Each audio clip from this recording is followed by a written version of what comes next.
Give me some questions. All right. Brother asked this question, I believe. How can you bring forth power or alter the physical through sex, tantra, or tantric sex? What is sex? The first law of sex, because, okay, you can get horny and you just gotta get your rocks off. You go out there and it could be something that might have 4 eyes. You know what I'm saying? And you just fucking just to release. We know that because they got bestiality. They got motherfuckers who literally fuck animals. So that's, you don't even want to call that sex. You want to call that some type of, there got to be a new word in it, because we got to separate this shit. There should be a new word for that. A new word. It should be some type of release, or whatever it is. Some type of adjustment. But when you're dealing with the realm of sex outside of just the raw urges that you need to get some pussy and you don't give a damn what it is, or you need to get some dick, most of the time, sex takes place in the mind. There's something about that person, image-wise, ultimately, on an erotic level, that makes you want them. It's still in the mind. You understand what I'm saying? It's still in the mind. So that means that that's something that's powerful and it goes beyond, even beyond the physical. Let me give you an example. For a while, I was with Ginger, which I met her when I was 20. When she was 20 and I was 31. So I'm 11 years older than her. So after 7 years of relationship of dealing with youth, where you know the skin is the skin is young till there's least amount of flaws. After a while, even when she got a little weight on her, she was still this cute, young, new thing. So after about 7 years, the only thing I wanted was that with a flaw. So as soon as I saw the saggy titties or the little bit of stomach, it turned me on even more. You see what I'm saying? Until I worked my way on up into the thing until one of the sisters was real heavy set. You see what I'm saying? And she became the most erotic. You see what I'm saying? Because I was dealing with different levels and experiences and I wasn't stuck into this artificial mode. So what I'm trying to say here is obviously that means your mind is multi-dimensional. You understand what I'm saying? The mind is multi-dimensional. Now it's interesting because the one I'm with now is amazing. She's, I don't want to say my queen, she's flawless from the toes to everything is flawless. You see what I'm saying? But then again, on the other hand, and I probably, to me, because I found so much creativity in the ones that had the quote unquote different distortions or chaos pattern, which was great, until this one, her light is so bright. You see what I'm saying? Until I might have grown tired of that. Because she, you know what I'm saying? She is flawless, and it's like, I've never seen this thing, and she's 46 years old. You see what I'm saying? And she, right now, you can strip her down. I'm giving you these physical examples. I'm not focusing so you can understand, because that's the way we know shit down here. Right. You can strip her down right now and take her right there to the strip club, and she can go up against anybody in their 20s because she has absolutely no flaws. It's unbelievable. But then again, that's the goddess level of how her energy was. Her energy, when your energy is so high, the physical world your body doesn't have to use the physical energy to weigh itself out. And she's gotten to that particular level until she can damn near eat poison. You see what I'm saying? And stuff like that. No, you know. So that's so. Now I'm saying that to say that ultimately what we're talking about here is if I can go from perfection in the aspect of what people think that is to the ones who had the most distorted element was the ones that was the most erotic, then we're really not talking about the physical at all. We're talking about something the mental, something on a mind level. You see what I'm saying?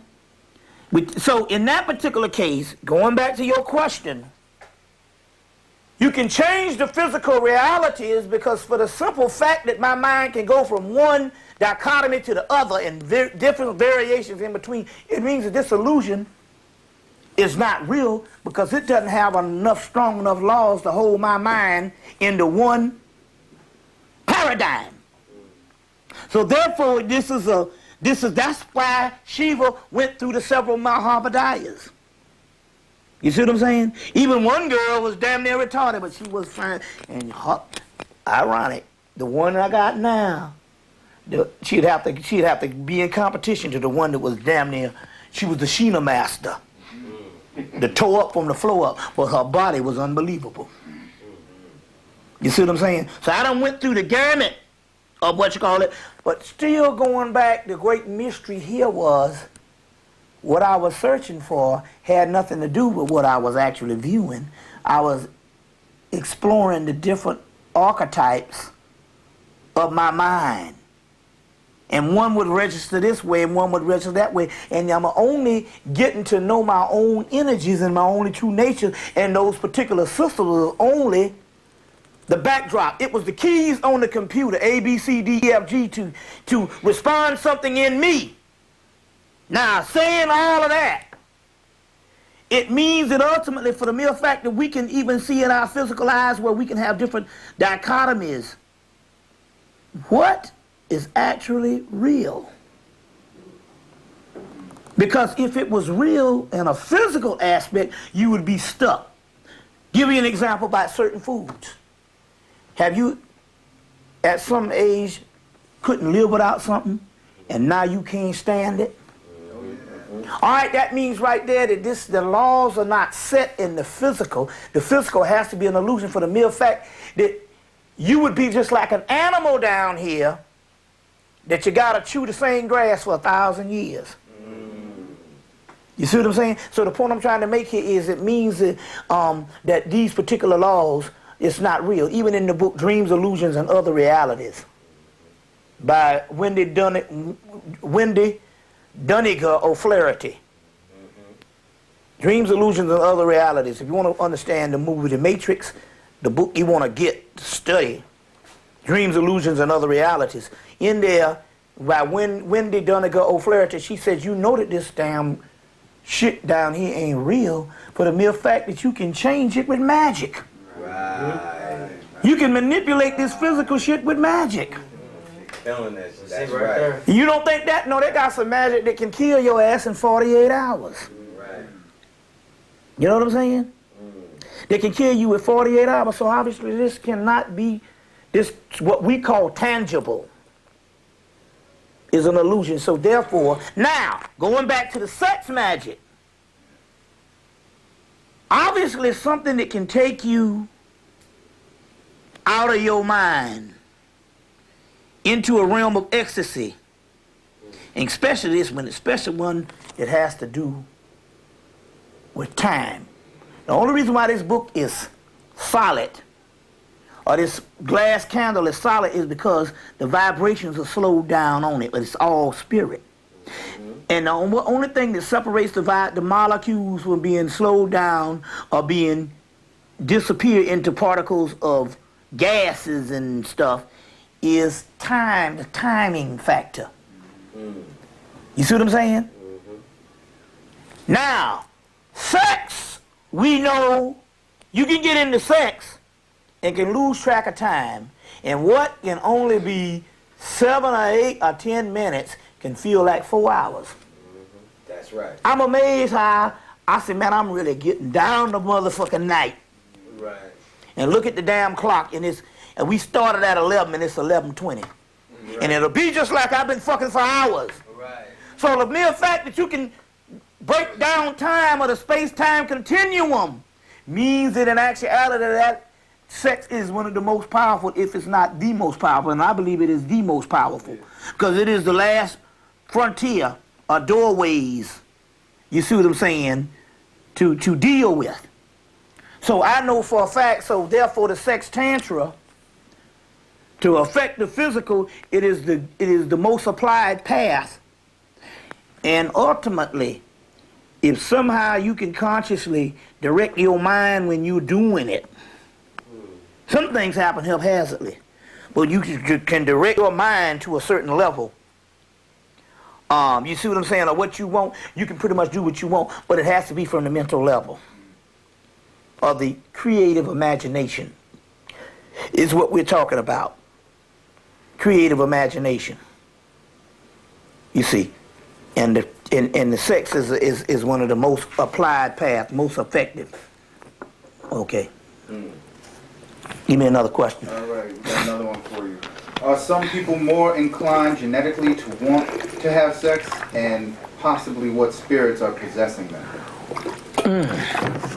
It's a good one. When I heard the sister, I heard whoever that was that did it, I wrote it down. That was an excellent question. Yes. What we found out that the most highly sexed person biologically is the one that has an overabundance flow of melatonin. You see what I'm saying? Now we know this even when we just talk about somebody who's a teenager compared to somebody who's in their 40s or 50s, when they say that the melanin production or melatonin production slows down. You see what I'm saying? Whereas somebody in their teenager, and all you do is think about sex. You know what I'm saying? All you do is think about sex. You know? On that particular aspect. So, now there's one level that you stop thinking about sex, and that's when about over a couple of years, the Kundalini flow is going up so much, and the vibration is rise so much until you have to direct the shit back down. I found that happening now because I'm not impotent in no kind of way. But sometimes what it is the Kundalini energy and all of the sexual energy is flowing up this way, and sometimes I have to direct it back down. And so I say, no, plug in that goddamn porno right there. Right. You know what I'm saying? Or put on them glass slippers. There's some motherfuckers there. The ones you bought that time you was there? Yeah, I got several pairs of them shits. Or put on something else, but whatever it is, you know, to focus, to bring the energy back down. To bring the energy back down. A lot of that part is high level of melatonin. But then again, on the other hand, let's look at this particular part. Who's to say that a real normal function, and who's to say that this particular society has developed a culture where you must constantly hide that at all times. And the reason why I know that is when I hooked up with that holy sanctified girl at Benedict, it's a girl, she was fine as shit, she used to wear heels all the time. She was in your class. I can't think of this. Can't think of her. Glenn would know her because he know all them names. She came when you came. You came what, fall 82? She came then. She used to wear heels all the time, and she was a Christian girl. She was fine as a motherfucker. And one day, I found out she was a freak, but I didn't. And freak is a good thing. We don't want to look at this as something moralistically wrong. I found she was talented. And so I got up on her, Bob, you getting up on the religious girl. And something in me said, man, that's some bullshit. But when I called her that night, that motherfucker, man, she was so horny and breathing on the phone. And the shit was so amazing until it scared the damn shit out of me. So obviously, she's stuck in a culture and her, and she was extreme about it. Who's to say that all of us ain't freaks. Because guess what? Right. All the shit that they say the motherfucker supposed to be, I have it in my goddamn mind. Right. You see what I'm saying? In my mind, there ain't shit I won't do. You see what I'm saying? Right. And on our biological, in this particular incarnation, because I do know that the homosexual thing has something to do with incarnations, whereas you didn't match the life up, the incarnation with the physical body, with the previous incarnation, and you could have shared the previous incarnation as a woman. Right. Or as a man, you ain't in this state is not doing, and maybe in this particular aspect and all, it's based on my incarnations. I haven't been in that particular realm since the primordial time as far as woman and all and stuff. No desires for the man. Right. But when it come to a damn woman or it come to some stuff like that, man, shit, all the shit in the fantasy level, we might not dare say it. You know what I'm saying? Right. We might not dare say it, but goddamn it, we ain't saying we ain't thinking it, because you got to be honest with yourself, and you got to break out of this type of stuff, and don't understand that in actuality, that's not necessarily something to be looked down upon, because look at this. I know now that when you go into the Book of the Dead, and you'll see these different vignettes, which is in the Book of the Twat, or the Twat, and it goes through several hours of the night. For the mere fact that if it's going on in the night, it's connected with dreams and it's connected with sex. Right. And as you go on into the hours and stuff, you start seeing these monsters appear in the vignettes.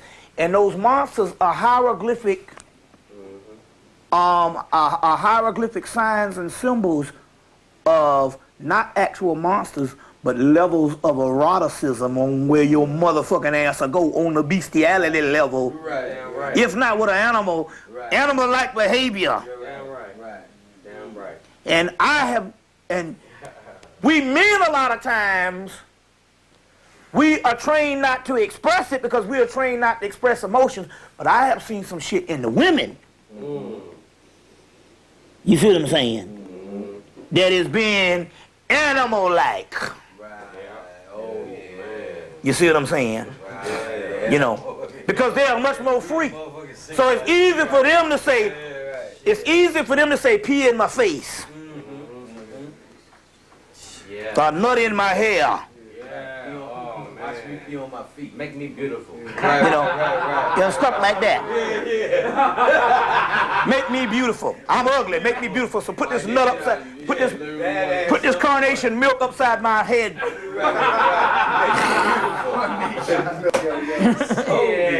You see what I'm saying? So, and what we're calling freaky is the most expressions and stuff. You can see this type of thing here and all. So we got to get out of calling that freaky. No, they're on the highest level of opening up the gateway to let the spirit do what it's got to do. Damn right. And express itself. Damn right. Shit. You see what I'm saying?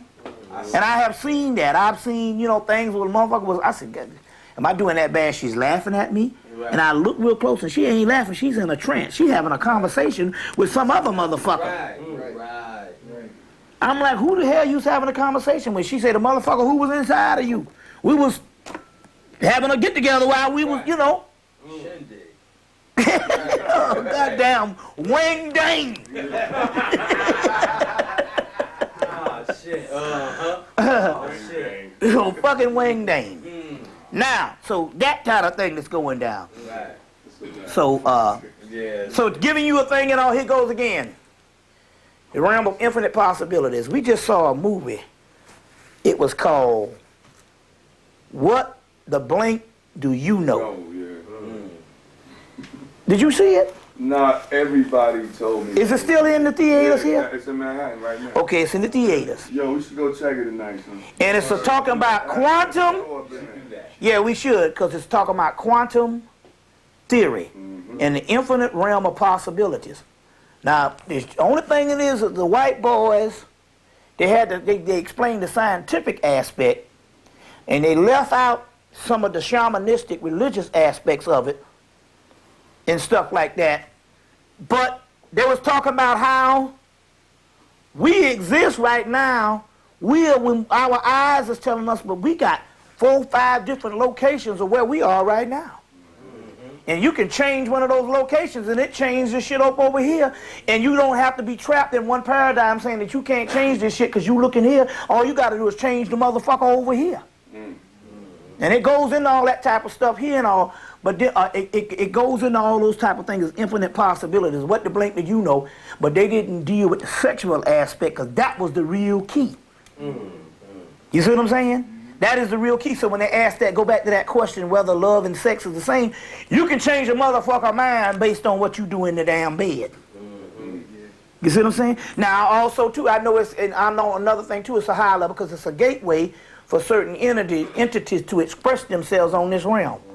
Now, when one sister that was tapped in enough and stuff like that and all, she said, damn, she said your dick size was going different sizes. And she said, and it was different entities that was coming through you while we was having sex. That's right. And I said, oh, I get it now why my shit wasn't 12 feet long. Because if my shit was 12 feet long, you would never be able to experience that. Right. You see what I'm saying? And I said, I get it why my shit is average, but it ain't a damn shit like that. I said, oh, now I find out. Because that was the experience, and they wanted to experience the shit, and she was getting different entities that was coming through her and stuff, and they was using me as a doggone vessel. So we talk about several infinite possibilities. You see what I'm saying? But based on what I did with sex, you see what I'm saying, and all, determined on how well that motherfucker was in love with my ass. You see what I'm saying, on another hand, so it was like fine-tuning a fucking piano or a guitar. You see. Give me some more questions. All right, we got another one for you. What does the environment play on divine black sex magic? Great question, because I'm going through that right now with this sister right here, because she is straight up a Kali figure. We started bumping and grinding right after June 6th when that Venus transit thing came down. And I went to Detroit and I came back and we start going into one of them things whereas you just, every 5 minutes, you know, we stop for a minute and then we jump back into it and stop for a minute and jump. And it got to a point whereas it got so intense until it started raining. Then for the next, from all of June and all of July, every time we would screw, it would rain. Thunder and lightning. And it wasn't the thing where we said it's a coincidence because we tried the shit out. We would get busy and every time, within an hour later, it started thundering and lightning violently. And then I remember the story about the guys at the University of Chicago who built them an Ark of the Covenant, which in so many words was the dimensions of the chest of Osiris. The chest of Osiris. And which is where the shit comes from, wasn't a Hebrew in origin. It's the chest of Osiris when you get into mathematical things, which and stuff. And so the University of Chicago, having all this papyrus, built one of these things. And it started thundering and lightning in 1968. And it started thundering and lightning. And the government came in and made the students, 2 students built it in Chicago. And they made them tear it down. So in so many words, with the right energy of divine black love, especially with us, coming together with the right polarities, and I've had some amazing shit with the other 13 Mahavadayas. But with her, she encapsulates all 13 within her. That's why I said we got to find our paths on these things. So as a result, not saying that you got to fuck with 13 girls. I just had to go through that to show the end result that it could be the first person you hook up with. And stuff, and you vibing on the same aspect. Whereas when we started getting busy, it started raining so motherfucking much until the goddamn roof started leaking. And then the damn roof, motherfucking ceiling fell in when damn Hurricane Gene came through. And that's as a result of us weakening the infrastructure. You see what I'm saying? It's an old house. And it weakening the infrastructure and stuff like that. Because the water is powerful. If it one leak, it can tear out a whole wall. Right. Bruce Lee said, be water, my friend. It's the most powerful and stuff like that. Which will get into the water aspect of this in a few minutes. But as a result, we did affect the concept of nature around us. Because the nature is up for grabs. It was always supposed to be utilized and controlled by man. You see, it's up for grabs, and that's exactly what we started doing. Now we know for a fact that the one reason why white folks don't want us to bump and grind, where they got such a locking up your man, because if the right alchemical people, which is the one especially in the Western Hemisphere, the blacks who went through slavery, which was a milling process and an alchemical process of different gene pools being mixed together to make the perfect smooth elixir, smooth ashlar, which masonry talks about, the perfected stone, the philosopher's stone. That if we came together and started bumping and grinding, and where you had a greater proportion of men that could get with women. Let's say if we just had the proportion of men who, availability of male and female that we had in the 1960s or the 1950s, even the 1970s, but especially the early years, the 1930s and 40s, before they really started fucking with us, with COINTELPRO and everything else, and the government and the FBI. If we just had it so it's a greater proportion, we can get together and get busy. You see what I'm saying? Especially free love, because that would have really did it. You see, where you can get together, you know what I'm saying, and get some penicillin and go out there and do some shit. White folks will start dying. White folks would start dying.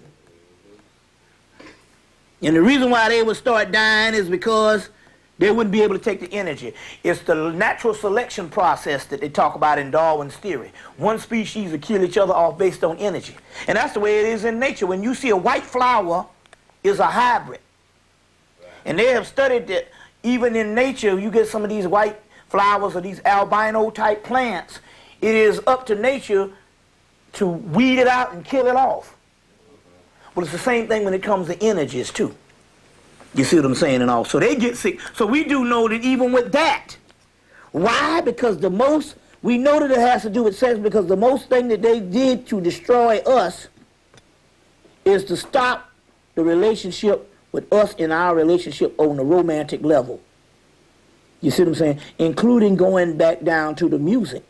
Let me show you, give me an example of what I'm talking about a disproportion. And this is the sad part on what the rap industry did. Number one, we understand it was a street music, and it had a certain amount of bylaws of the street music and stuff, so we understand that it would be male-oriented. Based on the male is more of the street level person than the female. But there are alternatives. Because not only was it a street music, it was a music of a cultural people of a certain economic class and a certain culture coming out of New York City. So that means that the woman was included in that. And as a result, we know if the government wanted to, as far as the record companies, they could have promoted female rap the same as the male thing, but they made it so that they didn't do that for one reason. In your mind, there's archetypes of collective unconsciousness. And what we know is in our music, there's always been a certain proportion of female artists in the funk, the soul, the jazz, the blues. Music is very powerful. It plays on stuff and spheres and different archetypes that's inward more though than we think that it is outward. You see what I'm saying? Now, the mind of archetype, the archetypes of collective unconsciousness is just as a woman, she would look at Tupac, she'd look at Biggie, she would look at Ludacris, Nelly, and they're looking at these women, they're looking at these guys different than we are in the aspect that they're looking at these guys as somebody that turn them on even sexually. They can even find a romantic interlude with them through their music. Why? Because that's always been the archetype. You see what I'm saying? That's always been the archetype. Hell, I used to love fucking Phyllis Hyman. You see what I'm saying? You know, and different people and stuff, different people and stuff, so you can imagine a person singing to you, you see what I'm saying, and you can imagine yourself being with that person. So the government knows on a clever level is that I can reverse the polarities on this thing. If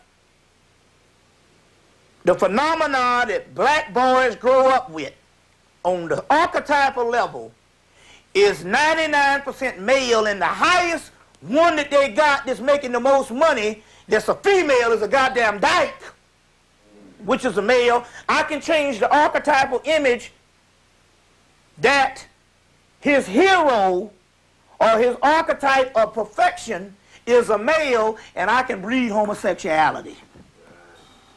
So we looked up now and we seeing that the whole rap industry after about 20 years, which was now is all homosexual, that's because this is the first time we've ever had a music where the female has not been present. God damn. So as a result, these young guys, the people that sang to them was not Aretha Franklin, was not Whitney Houston, was not Phyllis Hyman. You see what I'm saying? Was not the fucking Emotions, was not In Vogue, was not Vanity 6. It was Nelly, Ludacris, Biggie, 50 Cent. And in the subconscious mind can't tell the difference and analyze. It only acts upon what you give it. So if I give it a male image subconsciously through the spheres of music, you understand what I'm saying? Then I'll be more in music, and then it comes from the music to the social level where you only see males heading or driving the car or in the forefront, and you only see females in the back as objects. You understand what I'm saying? But they are not the heroes that you admire. Sideshows. They're sideshows, but they're not the hero. The hero is Nelly. It's Jay-Z. So as a result, you can breed a homosexual culture with males because they have got the male in the archetype because they didn't have the balance of the female in the music.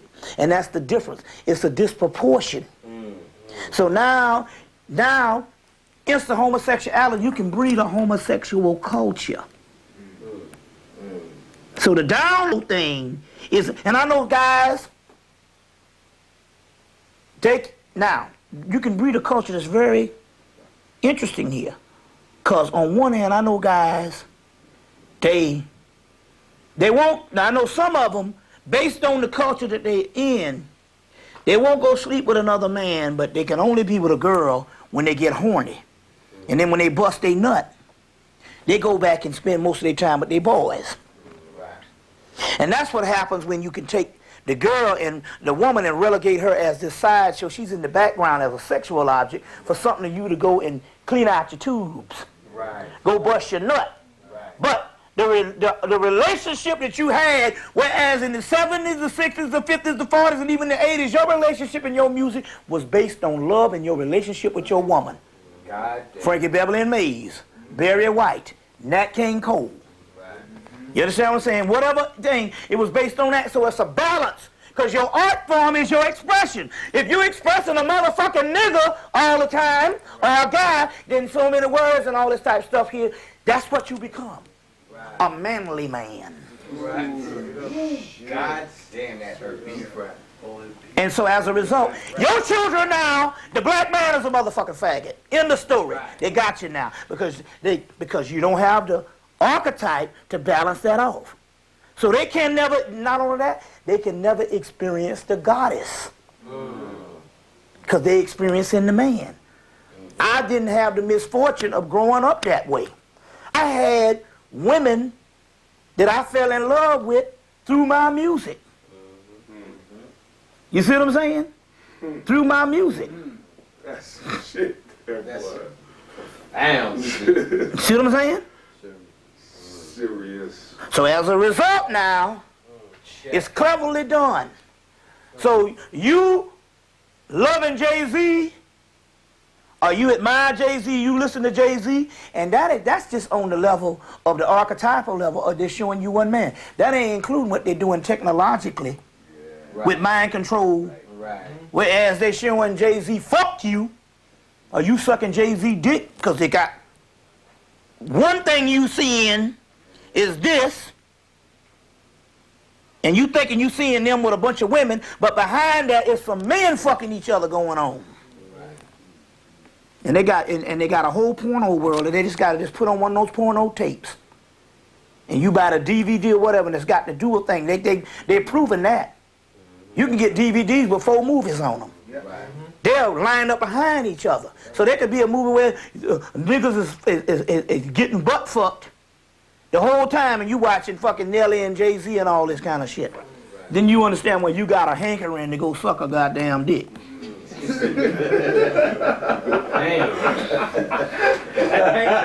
Shit right there. You know what I'm saying? Or your butt being plugged. It's all a part of stuff, so that's one other aspect. Give me some more questions. I put that in there.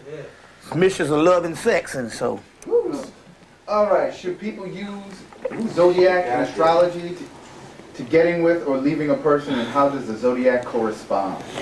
Yeah, the zodiac and astrology, there's a great book called Sextrology, just came out. Excellent book. You got the name of the author? Well, it's packed up in your book's bag. It's called Sextrology. You just need the name of the author. But, It's in my book bag. you know, Sextrology. And in that particular book, they tell you about the whole aspect of the zodiacs and sex. These things are not just now being explored, but they're coming out of the tantric fields. Are coming out of the tantric field, and I do know with the Mahavadayas, being able to go through the 13, that a part of that experience was I did the difference in the different experiences had a lot to do with the different signs. Right. You see what I'm saying? And you must know that when you're dealing with certain frequencies. When you're dealing with certain frequencies. Even including when it comes down to talents. Because, let's say a Gemini. I've been with a Gemini. They have the ability to be at 2 or more places at one time. 2 different personalities. I'm a Sagittarius and Sagittarius. And one thing about Sagittarius, our opposite sign is Gemini. You see what I'm saying? Is Gemini. So therefore, I'm just showing you some things. There's different things that play on that type of aspect. You see what I'm saying? I've been to Scorpios, you see what I'm saying? Tauruses. So yes, that's a very deep link, but one of the books right now is Sextrology. Excellent book. Another question. All right, got some more questions for you. Yeah, great. During orgasm, at what point does mentalism, rituals, and projection take place, after or during? Well, during orgasm, orgasm can happen without you just being conscious of it. So I think that the magical aspect of that is how you focus during the orgasm. Let's say based on the man. I'm finding out now because I went on an odyssey of a warfare against ejaculation for a minute. And you're successful a lot of times when you get into practice. But then again, on the other hand, the pussy is almost powerful all the time. And so if you slip up and you ain't in the right frame of mind, you will bust a nut. Hell yeah. That's got the last word on some shit. So you got to go for battle. You got to go into battle. You got to go into damn battle knowing what you're doing. And all this type thing. And every now and then the spirit will tell you, you need to stop. Don't let your ego. You need to stop and take a break. You see what I'm saying? And when you don't do it, then it's going to... You need to be fucked up. So sometimes you got to gauge what that is. But in the process of doing this, it was the only way I could ever know what an orgasm was by being a male, because we're not trained to have orgasm, we're trained to have ejaculation. So only until I start reversing the ejaculation till I found out what the orgasm was, and it's real subtle a lot of times that you might not understand what it is until you work on it to the particular point whereas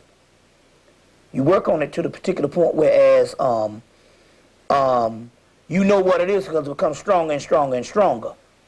So that's the first thing is males need to find out what that is. And then once you find out what that is,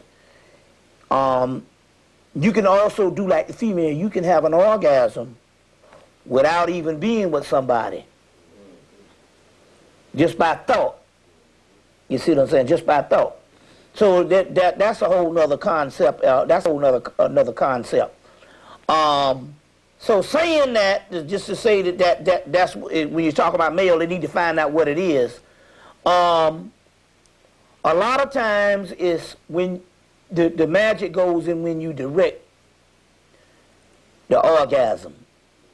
Direct the orgasm, which is good practice a lot of times for men to try to find something that they want to do in the process of screwing and all, because that saves you from busting a nut fast by putting your mind somewhere else. Thus, if you're trying to make war with the energy and you focus over here, it can give you a longevity also. So that's a good practice to get into also with men. Also, too, in this particular tantric odyssey, and even when it's several other females, don't get into the concept of the one-night stand, although it might be a different woman when you have sex. Just remember that your sexual odyssey is continuing.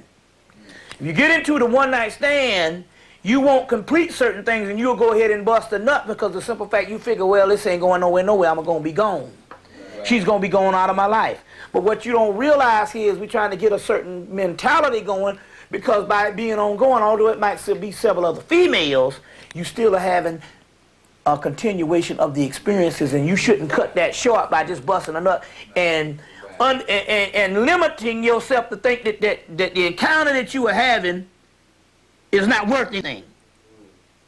So we got to get out of this thing of just, here goes again, trying to just bust a nut. You see, and when a lot of times when it don't call for you busting a nut, you want to bust one because you think that this is not important, but it ain't got nothing to do with the person. A lot of times it's got something to do with your own training or where you are going with this type of thing. So that's why sometimes it's good to understand the difference between orgasm and ejaculation. And it has a lot to do with the woman too, because you are trying to extend what you have even beyond the person. Right. And a lot of times you're extending it from one person to the next. Or if you're in or sometimes if you are in a regular monogamous relationship, sometimes it's best if it ain't rolling a certain way. If you're not feeling it, just quit. Because you got many nights to experience, because you're building a house. And it's not all the time engaged within the physical sex act. You see what I'm saying? Sometimes also 10 minutes only might all be what you need. Shit, most motherfuckers is 10 minutes for what they say you regular sex. If you can get that. So I'm just trying to say here is you got to stop breaking. You got to start looking at this thing as an ecology. You see, other than the animal level of just trying to release. You see what I'm saying? It's trying to release. You know, on that particular aspect and all, you know, on those particular aspects, you know. Yeah, well, so give me some more questions. What else you got? All right. What type of environment should be set up for the most powerful sex magic? What type of environment? I do know this particular part right now. I do know this particular part. And I do know that the best environment can be, that's a broad question on when it comes to the different magical things that you need. Because the ultimate terrain of environment is your mind. I do know this particular part though, that the best environment is set up if you're going to do it. I mean, the candles and all the different things, those bring on a certain amount of energy, and that's nice. And the more you prepare with candles, incense, and different spiritual things is the more you have a healthy experience. But the best environment, other to go along with your mind, but I know the best environment is don't come in contact with the worst environment. I know what the worst environment is. Well, number one, let's break it down. The best environment is proven. It's night sex. That's the first thing. You know, not necessarily saying the day sex, but there's still a lot of distractions. And they always say that, man, in the daytime, there's so many people, thoughts and frequencies that's going on until you are sharing this earth with thousands and thousands of people's mind at. So that's one aspect. So night sex is good because motherfuckers is tired and they might be spaced out. You see what I'm saying? And if they might get into some activity to make them drunk or make them, you know what I'm saying, despondent or whatever, it might be at nighttime. The point I'm trying to make here is, so that's one aspect as far as the environment is night sex is one aspect of it. The next aspect of it in whether it's night or day sex is this, especially at night. The best environment is to get away from the worst environment, and the worst environment is ELF waves, electromagnetic frequency. You got to unplug, especially in your bedroom, the TV, because it's always on. They call it standby now. If you got stereos or anything that's plugged in that wall, needs to be unplugged. The only way you can do this and stuff is not to cut it off. It's to unplug it. That's the best ways to not have things interfere with the frequency that you're trying to do. Now that means that that frequency, if you unplug all that shit out your wall, you can also infect the environment on what you're doing sexually going out. To do what you got to do. Because they have shit blocked in the walls of electric prisms. That's why in the Matrix movie, in order for him to go through to see the architect, they had to do what? They had to make a blackout. They say, because everything is based on electricity. In so many words, that's what holds us bondage. So if you really want to affect anything, unplug the TV, the radio, and all those types of things. You see what I'm saying? And that's what it is. We are in electric cells. You see? We are in electric cells. Another thing is also, too, one of the best ways to get the greatest energy to in the environment is when you first clean out. That means you got to go shit for a couple of days, especially 2 days. If you clean it out with colon cleanser, 1 day is not enough. You don't get all of that colon at least by 2 days. And you never really get a lot, but you can get the majority of what you need if you shit for 2 days. You can tell it because you did get harder. You see, but this has the same thing with women too. And you shit for about 2 days. And then you clean out.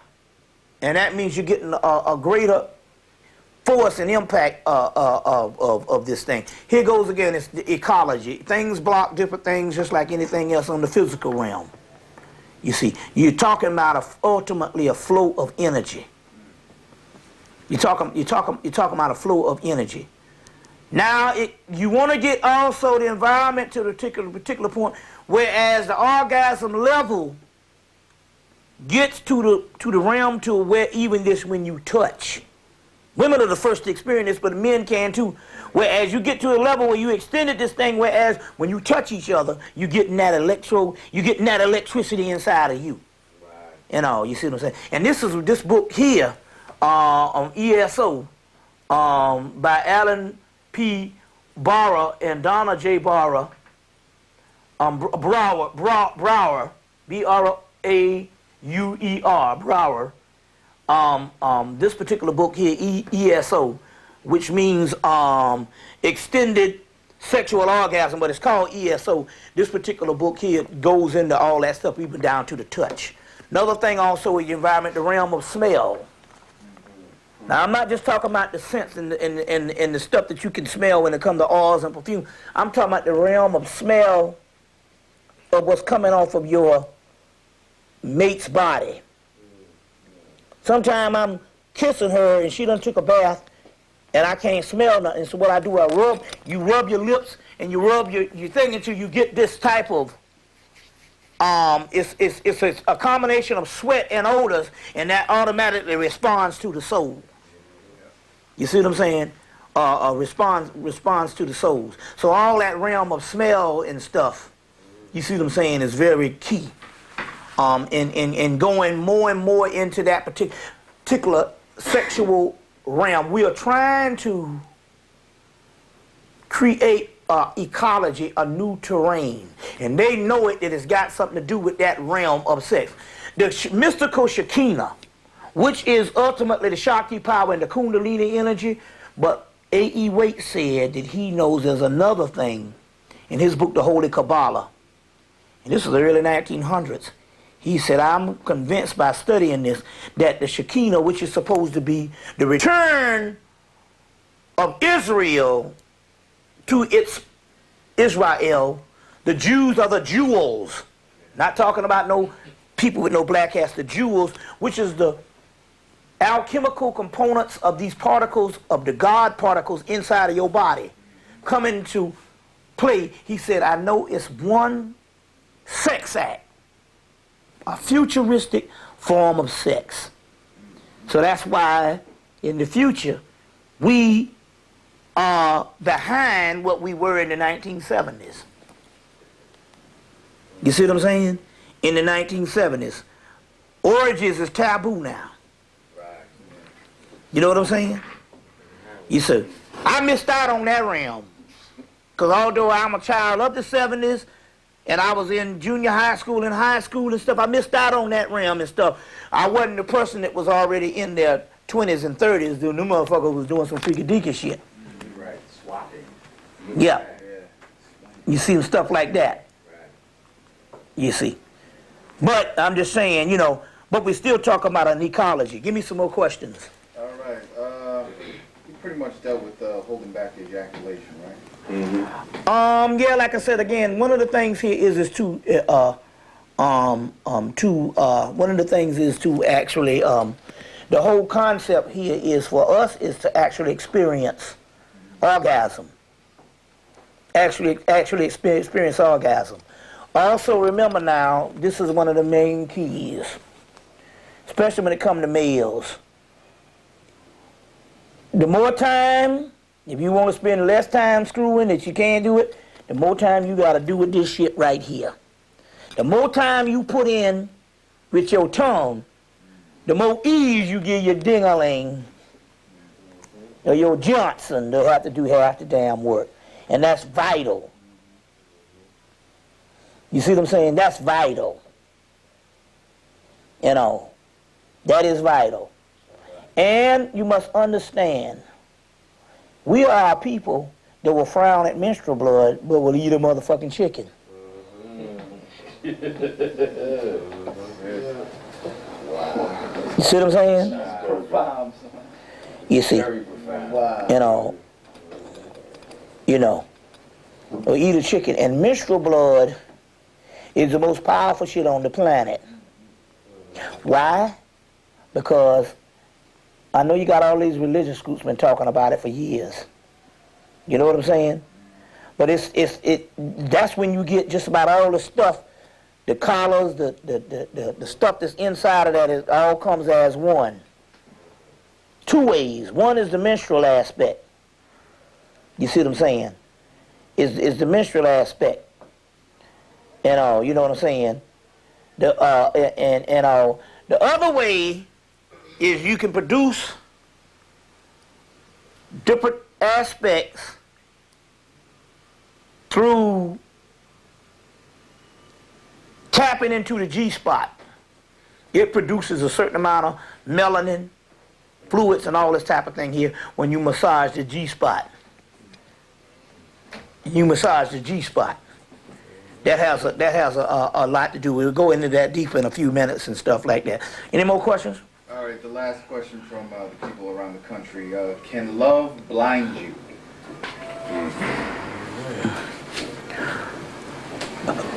Love is just energy. It's chaos. It's a demon in the aspect like anything else if you don't know how to handle it. You see. If you don't know how to handle it. Blind you. I don't know when you can see, period, when you're in love. It's that powerful a force. You know what I'm saying? I will say this about love. I have had, in the last couple of years, to be on both sides of the spectrum. One was a very blinding love. You know what I'm saying? Very blinding. And I thought I would resign to the fact that that's what love was. And then there's one where you see clear as the light of day, and the energy is directed in a manner that basically you get more done. One has, now what it is still the same love. But we tend to look at the one that grips us more emotionally as true love. But what I find out here is that's the one that's more rooted on the earth and in the physical. So your body is going through different hormones and different things and different emotions that's coming together, ripping apart in this chaos aspect. The whole time your soul is being formed to a much more refined process. It's becoming more refined within the chaos. And then when it connects back up, because the one that is that powerful and emotional always gonna burn up. It's never gonna last. You see, that's why in Trinity, when the woman's Persephone on the movie Matrix say, you are in love, but these things never last. What she was talking about is the earthly love. It never lasts. Then there's a love that's harmonious, but it has more to do, you see what I'm saying, with a more cosmic, you see, a otherworldly love. And a lot of times, some people might think because that's an otherworldly love, that they're not as in love as they were when they were in the one that was more emotional, in turmoil. No, what it is that love is always in transition, and that's the love that always has potential and is always leading somewhere. The other one is a stage that burns out. You see what I'm saying? It's a stage that burns out. So you just got to understand that two different aspects, and those two different aspects don't mean that the love is, you're not that much in love or whatever. It's just that you don't, anything that you do down here, you don't supposed to return to. We're always in a state of flux. You see what I'm saying? Now, a lot of people might have different loves that they were in, and they were all emotionally the same way. And they'll figure that's what love was. No, it just means that you didn't evolve from that plateau. And so the next time you fell in love, you had the same state, and you think that's what love is, and it's always in chaos. You see what I'm saying? But then again, on the other hand, there's a love where you evolve from that, and when you receive that love, you might not recognize it because you're used to this other shit. And with that, change the day. Yep. Oh, that was hot. How many hours is that so far? Yo, we back, man. We on? We on, bro. Okay. This goes to the scholastic part of the lecture where we run down several things. I guess this will be an ongoing series. We'll probably do another one. But you know, well, I can't say it takes time. This mystery of love is vast. But right now, what we're going to deal with, whatever erogenous zones turn you on, that's what you need to focus on. I'm a foot man myself. Feet and toes, mainly the toes, but you know what I'm saying, the feet. And you know, some people might be other things. You know, but like I said, I was wondering why this whole foot thing, the foot fetish, came about. And I asked C. Freeman L., who was one of the great philosophers down in Atlanta. You know, the brother's in his 60s, late 60s, I think. And, you know, he's taught me meditation and stuff, so he's been a part of that the whole Eastern structure for a minute. And I asked him, and he said, well, the feet, it's the foundation. And I said, well, I know that for a fact. I said, because I can remember as far back as watching people that met me over the years, and the first thing they would do is they would look into your eyes and they'd look at your feet. Look at your feet and all. So I know that had something to do with it and all. And I think it's a spiritual aspect. But then again, you know, they say that your whole body is run through your feet. You can run your whole body, or you can connect with all the points. You know, that aspect of it. But also in the Kabbalistic system, they got something called Nefesh, which is the energy that first begins in the feet and then later on moves to the crown chakra and all. And that's the basis of the whole Jesus hanging on the cross concept of the Kabbalistic thing with your feet. Your feet would also represent Malkuth, which is the fallen daughter. So therefore, when it comes to women, that would be very key. As far as their feet being the ultimate erogenous zone in that particular aspect. But that was one of the keys to the great mystery in trying to find out more and more why I'm into feet or whatever. You know, some of you all might be into getting pissed on or whatever, and you have to find out what that's about. You know, but then again, you know, the golden shower or whatever and stuff. Well, it's gold and it's, you know, I do know that it has beneficial aspects, that urine therapy is becoming real big, you know, and believe me, for what the doctors is putting in you, pretty much this is one of the ways to go. One of the ways to go. There's several people at this particular time that's discovering their reconnection with past lovers that have died.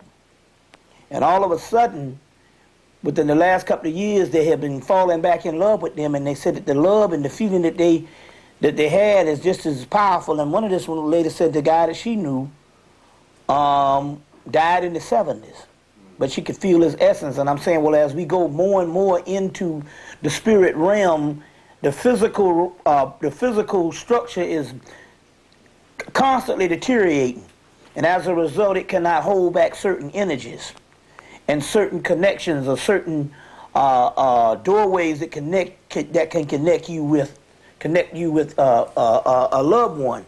So that's very key for people who feel that this particular tape has nothing to do with them because they can't find anybody. A lot of people, you know, there's past loved ones that they could connect with, as well as if this is an illusion and it doesn't exist, then who's to say that a person that you was in love with and you had sex with, a person you desired a lot, who's to say that that is not ongoing?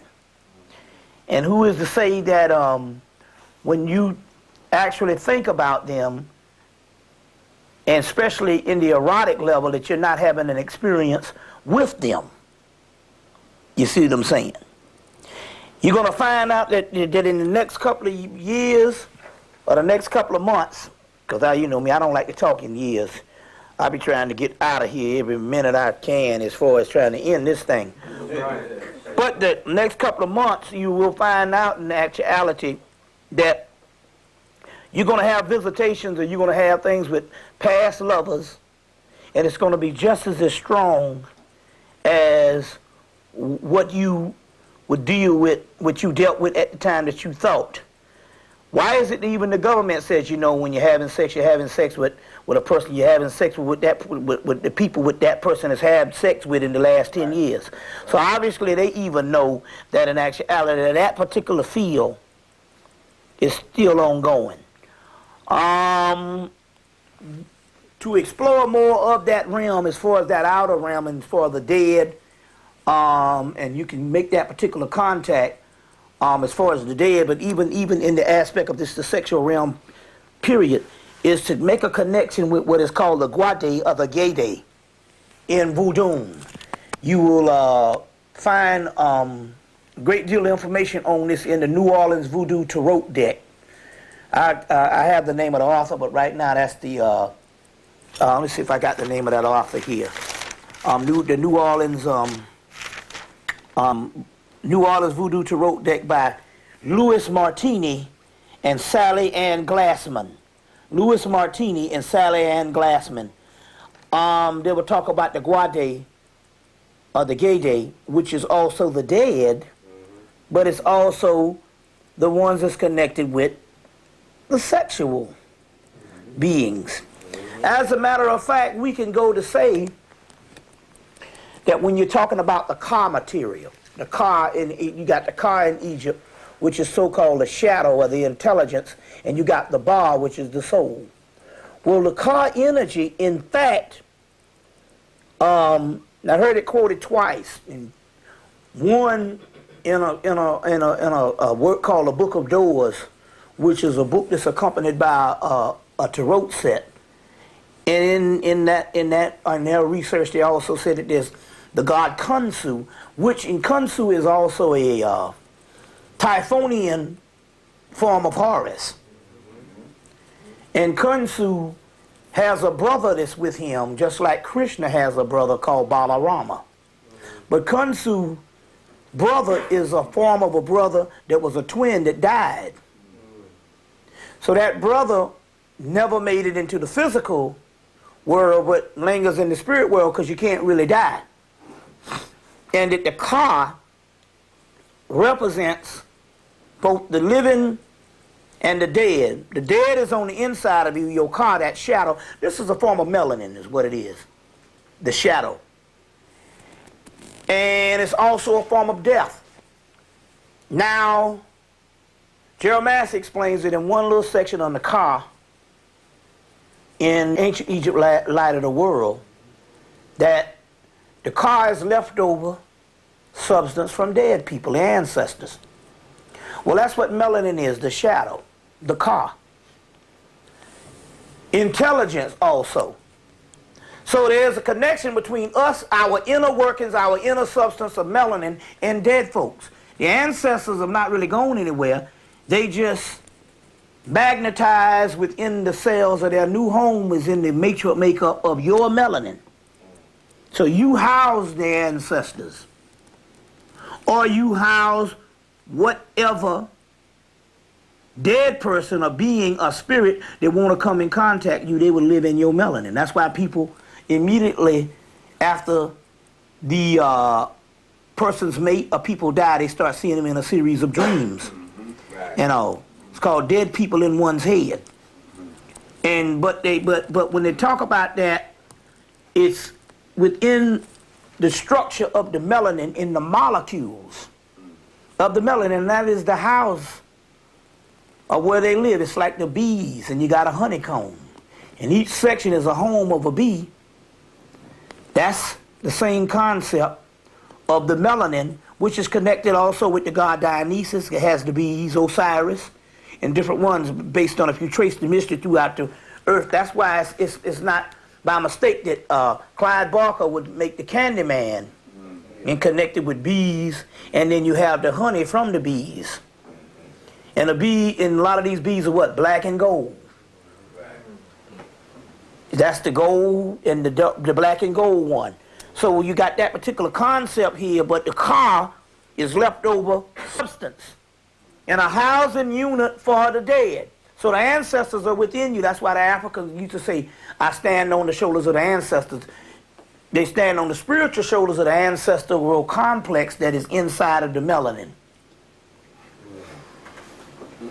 That substance. Now the mystery here is, it is key to not only tap into the dead folks that have passed on, but the melanin also has memory.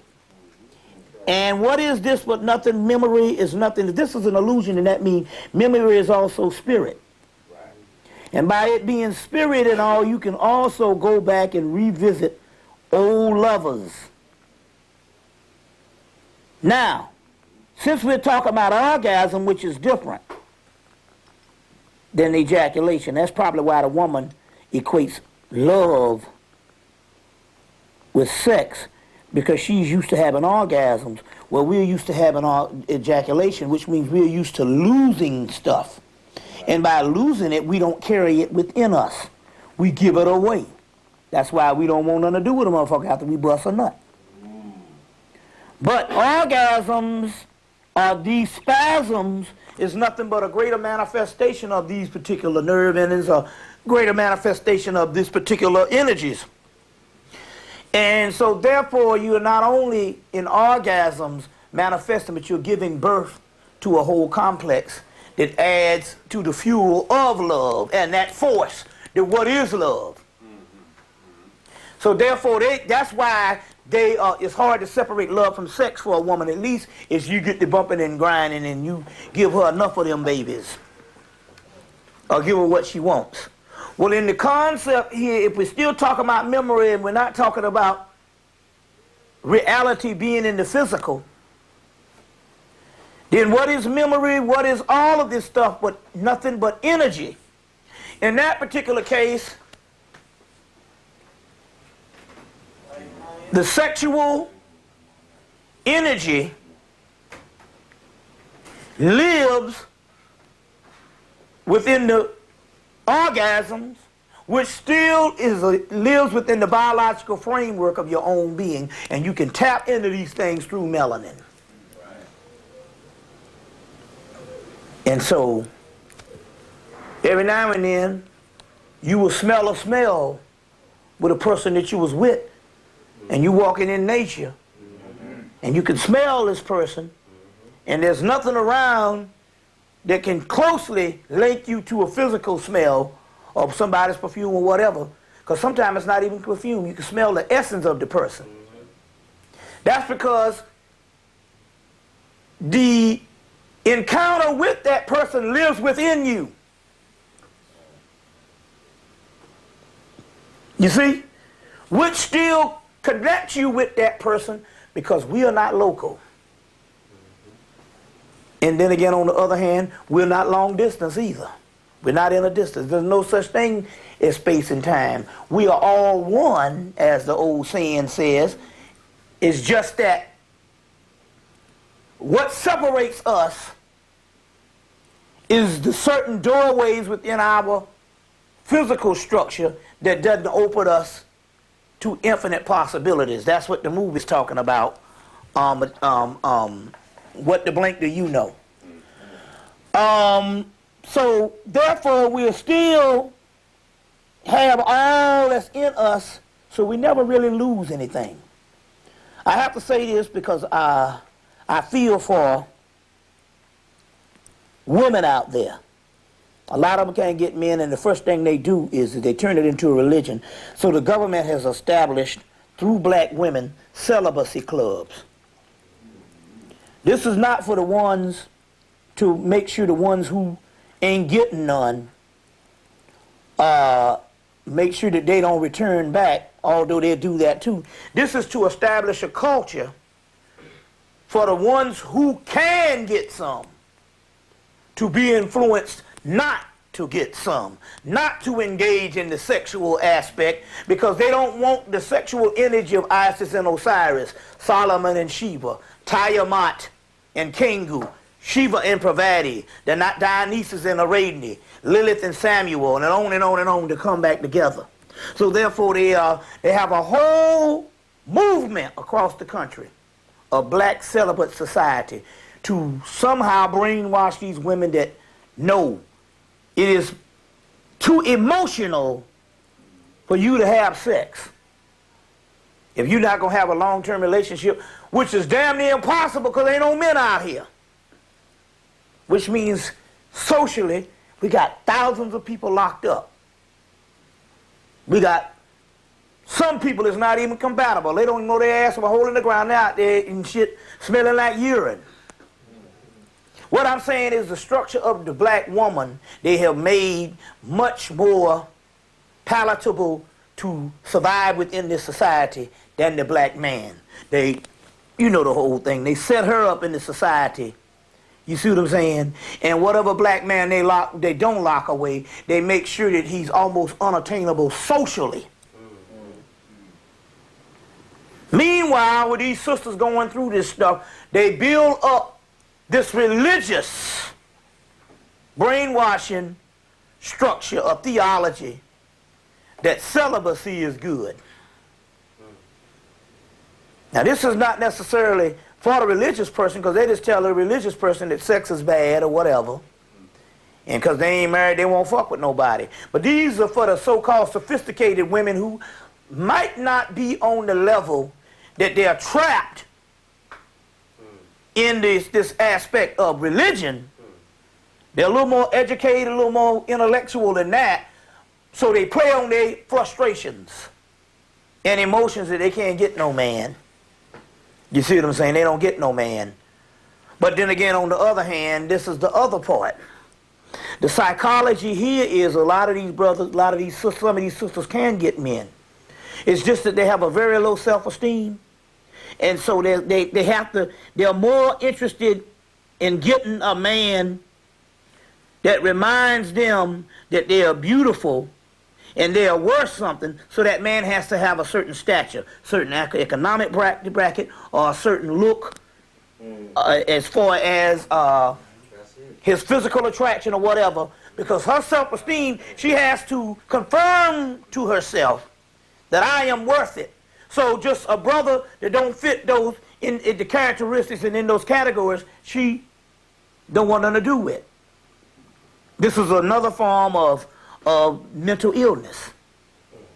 You see what I'm saying?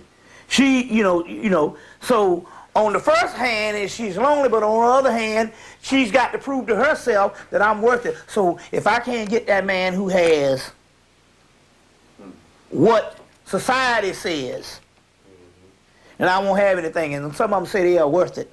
Ain't I worth it? No, motherfucker, you ain't no more worth it than the black man. You just a vessel of pus and blood and guts. And until you have a divine level of looking into this shit, you don't even exist. Right. There it is, right there. Check. Check, check. You see, no different than the black man. But this is a male chauvinist point of view, where the black man gets a certain woman to look a certain way to make him feel good about himself. This is doing the same thing with some of these people these sisters who have been set up in the same patriarchal society, that I gotta get a man to go along with the structure that I so-called worked hard to put together. You didn't work hard to put shit together. This is a part of the general society.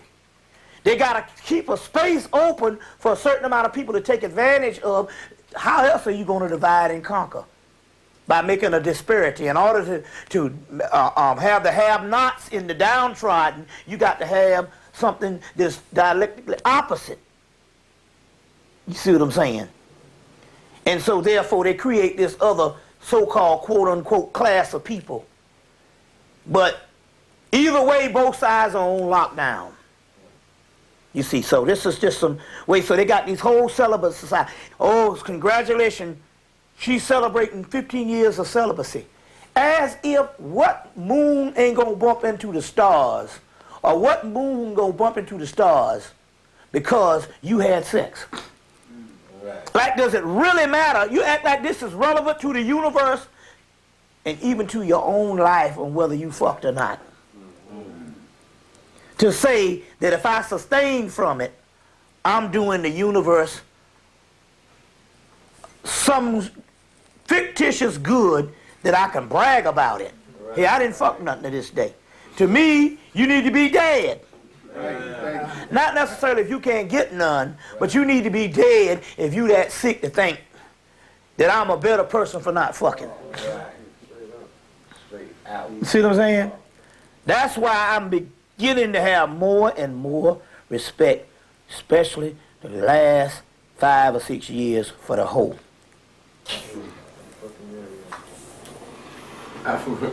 God bless a motherfucker who gonna give you something. Right. That's some shit. I got more respect for the hoe. That's right. You understand what I'm saying? Mm-hmm. I got more respect for the woman that'll get on that damn video and suck a bunch of dicks so some other motherfucker out here can have some enjoyment just by looking at her. Right. We're reversing the polarities here. We're getting out of this dogma. Right. You know what I'm saying? You know. So thank God for her with the cum hanging off the side of her face.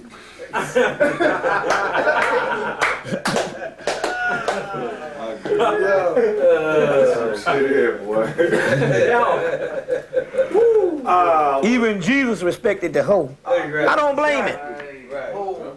I'm gonna be around a motherfucker. Give me this, be around somebody who gonna give me something. Right. That's some shit. You got a doorway down there, and I'm gonna be denied that shit. You know. This not male chauvinist. This is reality. Cause I'm just saying what's in your mind. Everybody want to be a freak. Right. And I ain't met one woman yet that didn't say that they didn't, in their mind, admire the sister that was out there getting her freak on. And I ain't talking about freaks. I'm talking about the so-called prim and proper, upper echelon of this societal woman when you take off all those royal clothes. What you really like. They can do that in a relationship too. Be the freak and a hoe with their partner. And the ones I know that. I love that shit. And the ones that I know are. Straight up. But why? It's not an anomaly. It's human nature. Right. And we have had age-old societies came down the path, and what they have been doing since the overthrow of the matriarchal realm is to make this celebration of sexuality taboo. All because of somebody's sexual inadequacies. You see. So we got to break through these things.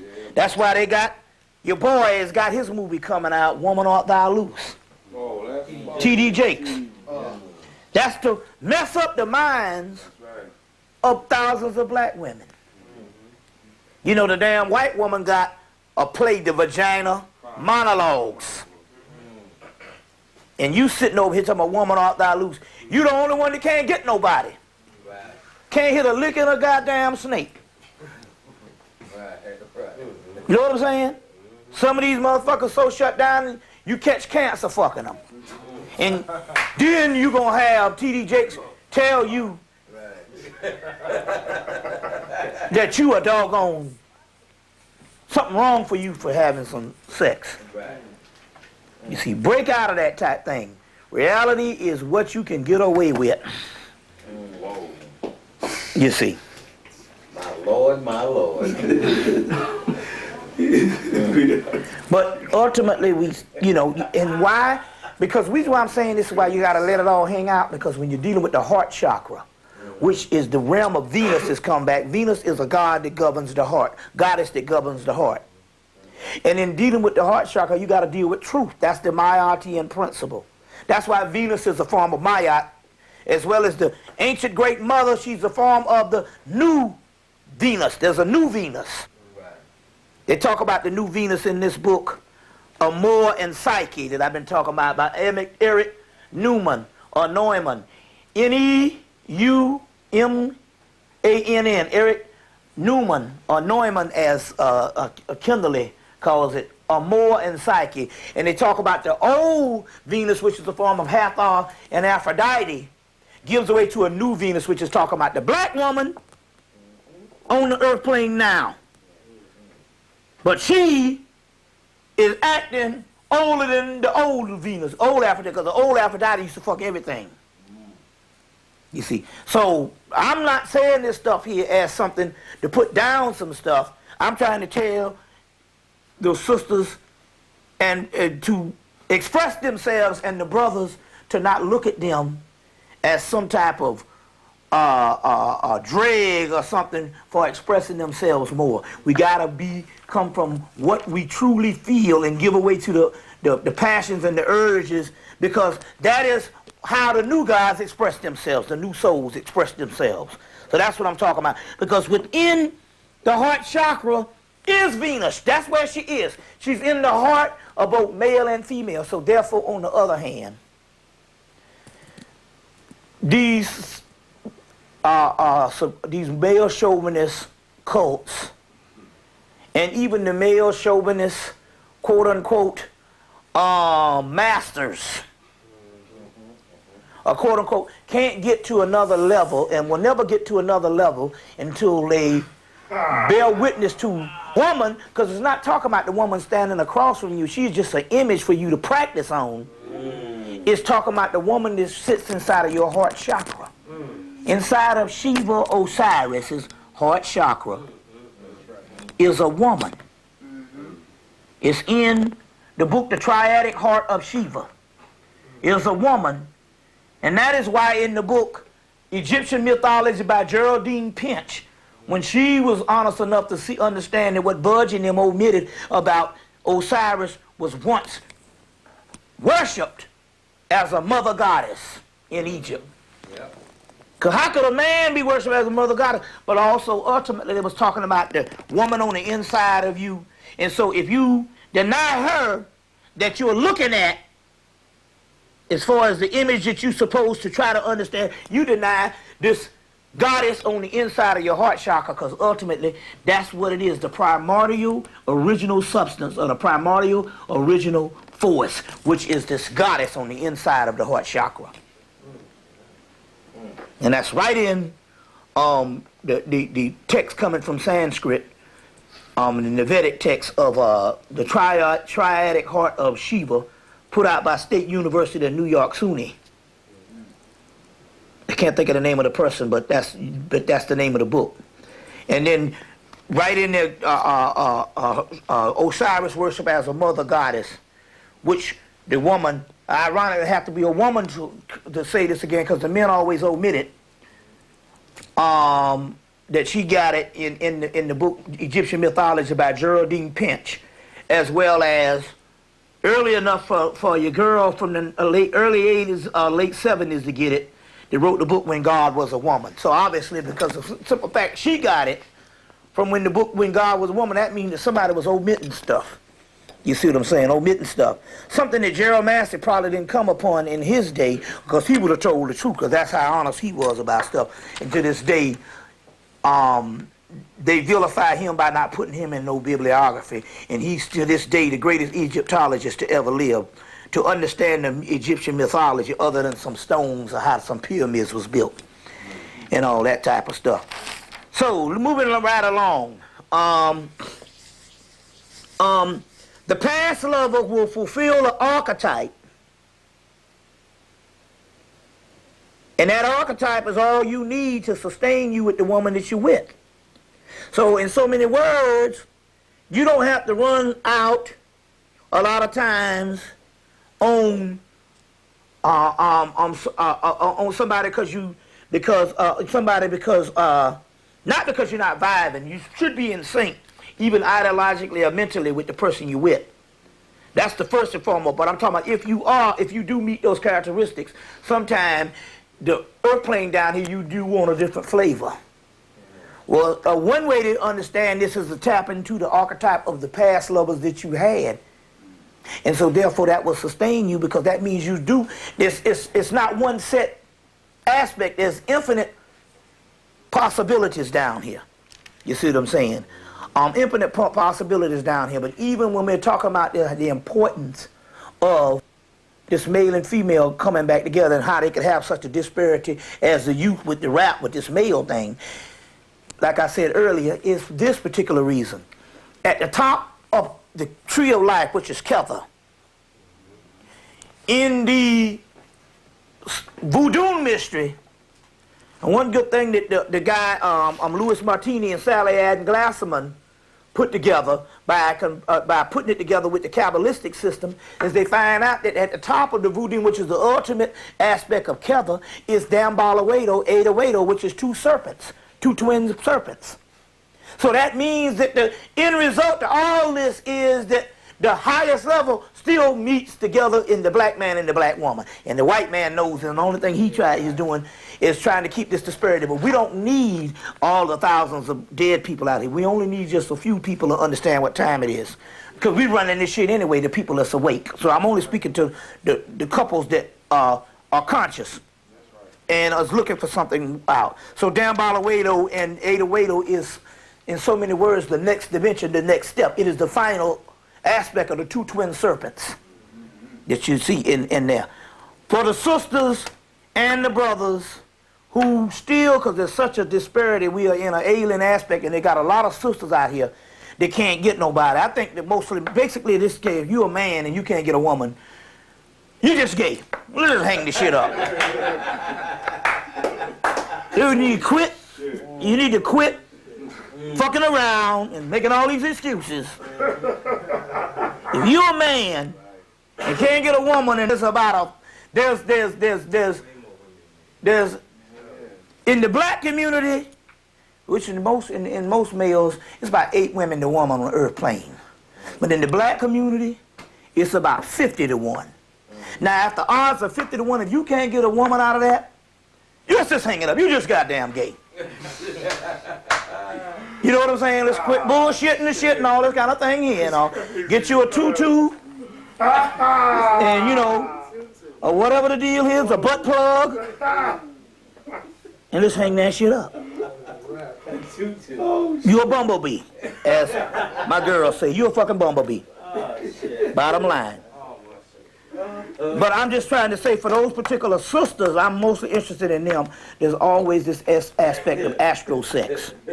But even for the brothers, there's an astral sex where we're going to have to copulate with other entities. With other entities. We're going to have to complicate with other entities. And that's another realm of possibility. In the sexual realm, it doesn't necessarily have to be physical force. You see, we can copulate with other entities. This is one alternative for the sisters who can't get nobody. You know what I'm saying? As well as masturbation is not some defilement. You see what I'm saying? So you sisters, get you some toys, because that's still good. And now they got a lot of toys with the G-string extension, or the G-string other side, not G-string, but the G-spot. The G-spot, designed for the G-spot, which is very key. We'll get into that in a few minutes, which is the hidden temple. You know what I'm saying? Always align yourself with movies, certain movies, especially love movies. But this is interesting here because I was talking about your memory. So some people are saying that this movie, Mr. 3000, which the brother explained, was the Osirian thing, and the baseball and the whole thing that went down. But also it was this love between the two. When there's a love story in there, well, anytime you get a black love story where they ain't separating, you fighting and shit, that's good. That's good and all.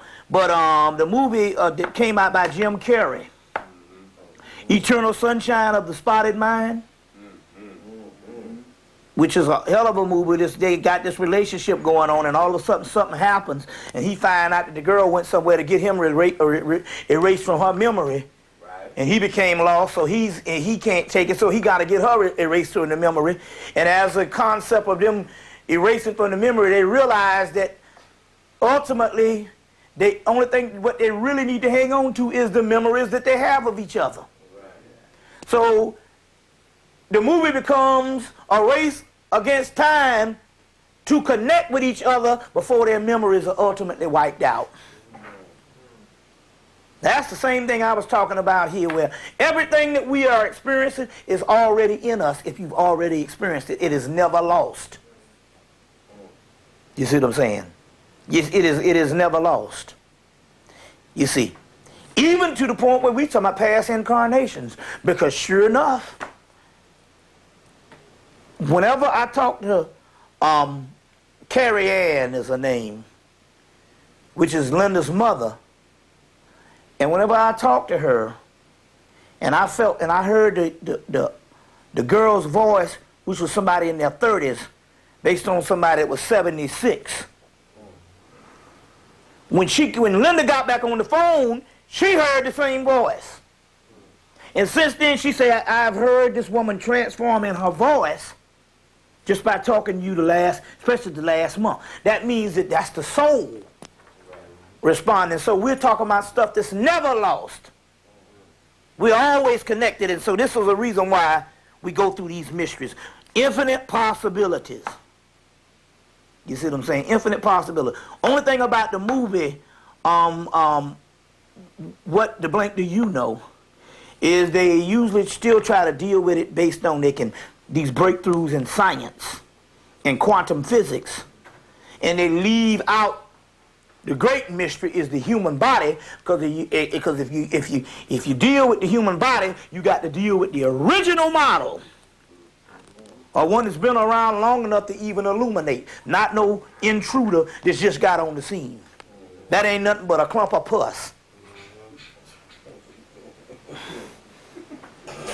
It's not even a mutation. That's right. That's right. That's right. You see what I'm saying? It's not even a mutation. You see what I'm saying? It's a mock. I ain't want to call it hybrid.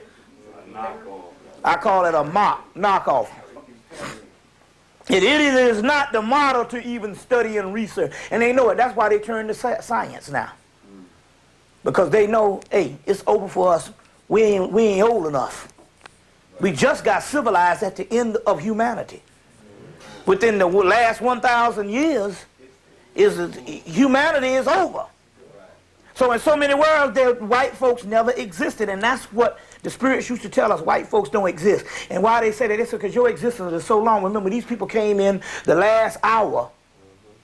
You see what I'm saying? Of billions of years. You see what I'm saying? The United States is only 230-something years old. And it's supposed to be the pinnacle of white rule. This is supposed to be their ultimate. Which is actually the ultimate of black folks, because the Moors is the one that saw the vision of a city on a hill, which is America, and it was talking about us in it. So even white folks who thinking it's them and thinking America set up for them was set up for us. And although it's the land of slavery, how else could you get a person like us, not unless you get slavery? And in spite what the African and everybody else think, we the motherfucking people. We the head of the snake. Now, they ain't with us, but we the head of the snake. You know, those ones that's supposed to be with us. The point I'm trying to make here is the white man can't set the standard of this new jump in evolution because he's a mock. He's the robot. I is a damn robot. I be a damn robot. I am a robot. You see, you see, the point I'm trying to make here is he's not the model. So now they're trying to turn to science and to some type of quantum behavior. If they can fit their behavior in a certain quantum level, they might be able to make some jump into something. Not you. You see what I'm saying? But that's why they're shutting us down at every level of creation. and creativity so we don't jump into the next level of the quantum reality that this movie is saying can be done. We the motherfuckers can do it. And so when they say, oh, this can be done, I say, oh, we done that shit. I did that in 74 when I was on the dance floor. Right. Created some goddamn magic. I did that shit standing in the street. What we call it giving hell down south. They call it joning certain places. I have did this shit and went into another zone, or what they call ranking on a nigga up here. God damn. Got to a level of the shit got so genius till we went created another zone. One night I gave a nigga hell for 3 hours and created a whole nother atmosphere. Oh my. That nigga said, I lost and I gotta put my head down. He said, well, I'll be back another day. Only to be beaten by a damn sister. Right. You know, they came up with some new shit on my ass. Right. Some simple shit. Right. But I'm just trying to say, I done did some creativity shit on that, so it ain't in no motherfucking all these gadgets. We do the shit every damn day. Right. Straight out. Just genius, and we used to have niggas like that. And the ones that was on the street was the more creative. No butt seats. No butt seats. You see. Just the shit we come up with. He's up. You know. Right. Word. Butt chillian. Shit is a trip. So the Eternal Sun, the movie Eternal Sunshine of the Spotted Mind, which now is on, you can rent it, or you can buy it on DVD, is talking about the same concept. So we're talking about opening the whole relationship, sexual, love and sex, level up to infinite possibilities. There is no law that says you can't do what the fuck you need to do. Long as you true to the heart. You can kill a motherfucker if you're truthful about it. You know, and get the ego out the way. That this nigga needed to go to the other realm. Because he wasn't doing nobody no good up here. Just choose the motherfuckers who need to go. Right. Some motherfuckers just don't need to be clouding your way. Don't need to be in your space. Because it's not nothing to do, it has nothing to do with moralism. It has something to do with relevance. Right. But you got to be true about it, and you can't be doing it for ego reasons. You know what I'm saying? Some motherfuckers need to die. You see what I'm saying? Now, to the white man, he's figured this shit out. In his path, he say, look, I ain't got but a short cycle of time. And a motherfucker standing that way, they need to go. Right. And as long as they true to the universe and understanding with a path, they are allowed to do the damn shit. We ain't figured it out yet. That's his paradigm. He said, look, I'm just here for a minute. I'm in the I'm the man that's over the intermission. Now, while the intermission is going on, I rule this realm. And that's what the motherfucker told the person in the movie The Matrix, the train driver, when what's her name was trying to do all his little shit. They usually work for him, Neil. But when he bounced around in there, that shit was not happening. The guy said, no, down here, I run this motherfucker. See what I'm saying? And nothing he can do till he had got permission and learned the game. See what I'm saying? It's the same thing about this nigga was standing up at a church event, and he spread butter over the bread. And the guy came out and said, I need 2 sticks of butter. He said, you can't get but 1. And the guy said, you don't know, I'm the fucking man that's over this shit. Right. I'm the one that spent the damn money to put this thing on. Right. I'm the man, you see what I'm saying, that's got this degree to allow me to make this amount of money to make this thing possible. The guy said, I know all that, but something you don't understand. He said, what? I'm the motherfucker over the butter. So goddamn it, this shit is relevant to me and what I got to do.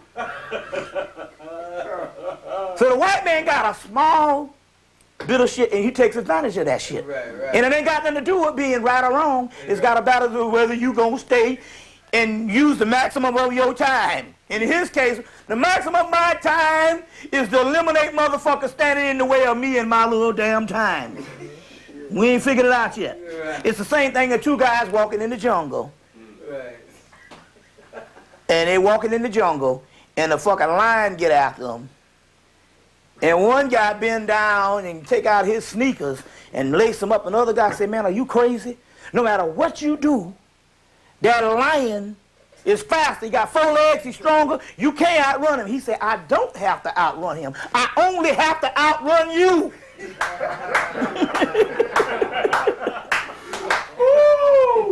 I don't have to outrun the lion. I only got to outrun your black ass. Because as soon as I outrun you, what's going to happen? The lion going to eat your ass. Because, motherfucker, I'm over the butter. You see? That's real. That's real. So we don't understand the relevancy of this whole shit. But you got to be true. It's heart chakra. It ain't got to do with moralism, where you saying one thing, but you don't believe another thing. And you got an ulterior motive over here. You just got to be true to what you got to do. And the heart chakra shit is if you true to what you got to do and mean it. See what I'm saying? And mean it, then shit starts to work. Know what I'm saying? When you mean shit. You know what I'm saying? Because when I get mad, shit get to moving. I had a toothache one day and I got mad as a motherfucker. I said, God damn it. I told you motherfuckers. And them spirits got that shit out of there in a matter of seconds. I said, damn, y'all motherfuckers work fast. But I meant that shit because that goddamn tooth was hurting. Moving right along. We just got a few more things. Good, few more things. Sex is the only thing that can evolve, as well as love.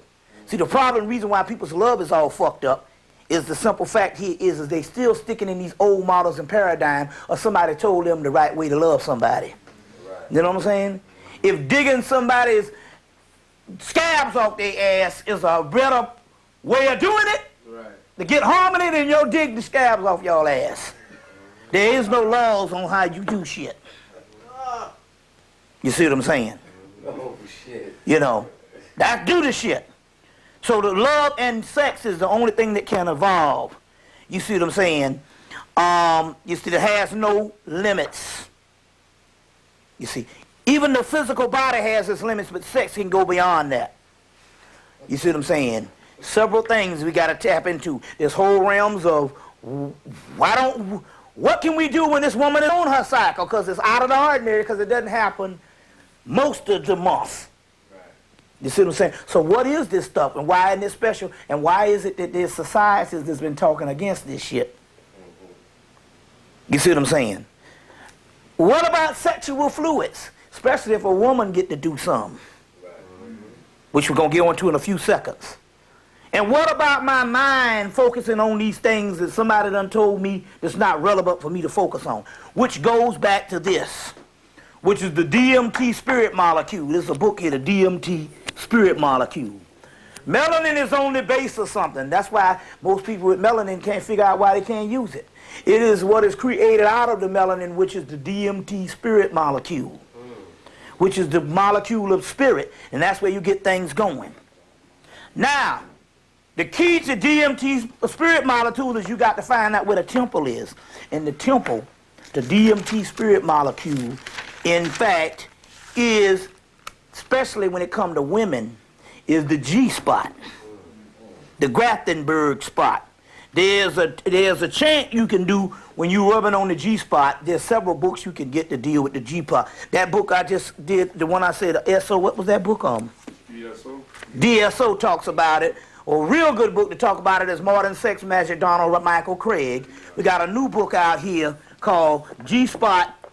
I just got this one right off the plane. Female Ejaculation in the G-Spot. Not Your Mother's Orgasm book by Deborah Sunday. Deborah Sunday. What's that? Is that an L? What is that, an L or an I? I think that's an I. S-U-N. Sundial. Sundial. D-A-H-L. D-A-H-L. So that's Deborah Sundial. S-U-N-D-A-H-L. Deborah Sundial. Female ejaculation. So we're talking about the DMT is the next step is that. Now once you get the juices going, because what it's going to do is going to produce let me go into this. It's going to produce fluids. See, the females can ejaculate. It's just that the G-spot have to be developed. So over the course of months, if you give her, if you start finger fucking her, because the G-spot is up at the top of the pussy up under the wall, if you can cuff your hand, especially your two fingers, but start off with one. The middle index finger, then go to two, and cuff your hand and start working the G-spot. You'll open up a gateway, which is the home of the goddess. It's the gateway of Lakshmi. It's the gateway. You got the tree of life. And behind the tree of life is the Kalipath, which is the realm of that which is to come in the future, the worlds to come. The gateway, so you have the tree of life, you got the clitoris, which is all the nerve endings that's there. But behind that is the G-spot, which is the gateway of the goddess to come. So we got to help this goddess along. And women can do it by cuffing your hand up under the G-spot and massaging it. And you see what I'm saying? Until and they'll tell you in these books, there's a book, Tracy Cox's book, Hot Sex goes into it. Several of these books talk about the G-spot, and all. So you go and you deal with this, and sooner or later, within a couple of months, you'll open up this stuff that the waters will start flowing. And when them waters start flowing, you get the benefit as a man, because you can drink that shit and go to the God level because it's full of the DMT spirit molecule. The other things full of the DMT spirit molecule is menstrual blood. You know what I'm saying? But you niggas are so trained. You know what I'm saying? You know, you eat some hog chitlins, but you won't suck on your wide pussy when it's bleeding. You see what I'm saying? Just depends on what culture you come from. You see what I'm saying? And what is bad? You know what I'm saying? If you just knew what half the medicines are made out of, you wouldn't dare take them. Right. You see what I'm saying? Right. So that's one. So deal with the G-spot, because that's the doorway to the temple of the goddess, and it's high in melatonin. You see, that's the hidden mystery. When the waters come, that's it. You see what I'm saying? When the waters come, that's it. So there's this a chant, Lu, Lu, Ah. Lu, Lu, Ah.